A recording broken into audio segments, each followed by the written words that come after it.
અમારી સમ્રાટ સમાચાર ચેનલ સબસ્ક્રાઇબ કરો, લાઈક કરો, કોમેન્ટ કરો અને જોતા રહો પળે પળના દરેક પ્રકારના સમાચારો।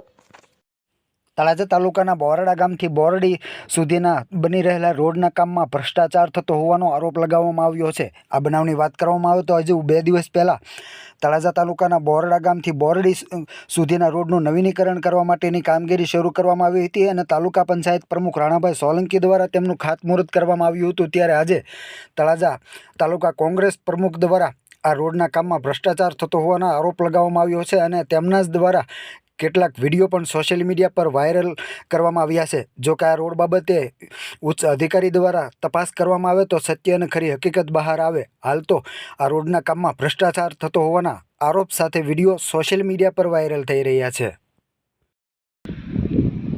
હનુભા સરવૈયા, પ્રમુખ તાલુકા કોંગ્રેસ સમિતિ તળાજા।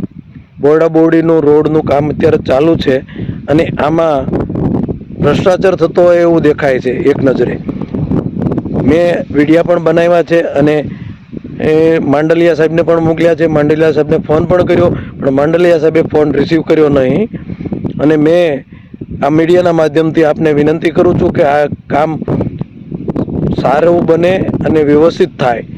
બોરડાથી ભગુડા મંગલમાનું ધામ છે અને યાત્રિકો અહીંયાથી બહુ મોટી સંખ્યામાં પસાર થતા હોય છે, ત્યારે આ કામ સારું થાય એવી લોકોની માંગણી છે અને અમે પણ એવું ઈચ્છીએ છીએ કે આ કામ સારું થાય।